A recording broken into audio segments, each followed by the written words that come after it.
Shri doctor Jayaraj പറഞ്ഞത്, അതായത് ഈ സീതാറാം യെച്ചൂരി പ്രസംഗിച്ചു എന്നല്ല ഞാൻ ഉദ്ദേശിച്ചത് കേട്ടോ.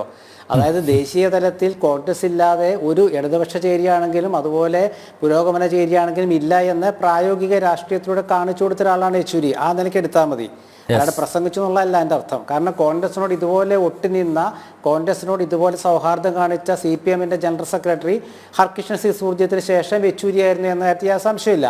അതാണ് ഞാൻ പറഞ്ഞത്. അപ്പോൾ കേരളത്തിലുള്ള CPM നേതാക്കൾ എന്താ പറഞ്ഞത്? CPM ഇല്ലെങ്കിൽ ദേശീയ തലത്തിൽ ഇടതുപക്ഷം ഇല്ല എന്നുള്ള രീതിയിലായിരുന്നല്ലോ അവരുടെ പ്രസംഗമൊക്കെ. നമ്മൾ അതാണ് ആ രീതിയിൽ എടുത്താൽ മതി, അതല്ലാണ്ട് യെച്ചൂരി പ്രസംഗിച്ചു എന്നുള്ള രീതിയിലല്ല. അതെല്ലാവർക്കും മനസ്സിലാവുമെന്നാണ് ഞാൻ കരുതുന്നത്. കാരണം സീതാറാം യെച്ചൂരി കോൺഗ്രസിന് നൽകിയ പിന്തുണ എന്തായിരുന്നു? ഇപ്പോൾ UPA ഗവൺമെൻറ്റിൻ്റെ കാലത്താണെങ്കിലും അതിന് ശേഷമാണെങ്കിലും ഈ അടുത്ത കാലത്ത് മാത്രം എടുത്താൽ മതി. ഈ ഇന്ത്യ മുന്നണി രൂപപ്പെടുത്തുന്നതിൽ രാഹുൽ ഗാന്ധി ഒരൊറ്റ കാര്യമേ ഉള്ളൂ: ഇന്ത്യ മുന്നണിയുടെ സംരക്ഷകനാണ് യെച്ചൂരി എന്നാണ് പറഞ്ഞത്. ഇന്ത്യ മുന്നണിയുടെ സംരക്ഷകനാണ് യെച്ചൂരി എന്ന് കോൺഗ്രസ് ലോക്സഭയിലെ പ്രതിപക്ഷ നേതാവായിരുന്ന മുൻ കോൺഗ്രസ് അധ്യക്ഷൻ രാഹുൽ ഗാന്ധി പറയുമ്പോൾ നമ്മൾ അതിൻ്റെ അർത്ഥം എന്താ മനസ്സിലാക്കേണ്ടത്?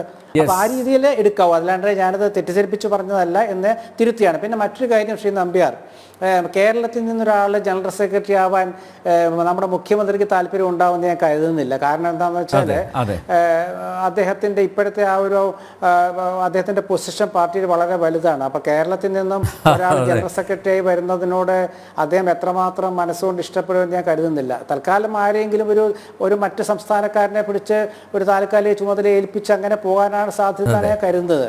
അത് രാഷ്ട്രീയത്തിൽ അങ്ങനെയാണ്. കാരണം രാഷ്ട്രീയത്തിലെ നേതാക്കൾക്കിടെ തുല്യരായ നേതാക്കൾ വരുമ്പോഴുള്ള പ്രശ്നമാണത്.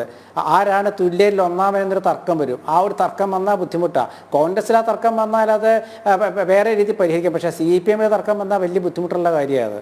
അതുകൊണ്ട് വളരെ സൂക്ഷിച്ചിട്ടൊക്കെ അവർ കൈകാര്യം ചെയ്യുള്ളൂ എന്ന് ഞാൻ വിചാരിക്കുന്നത്.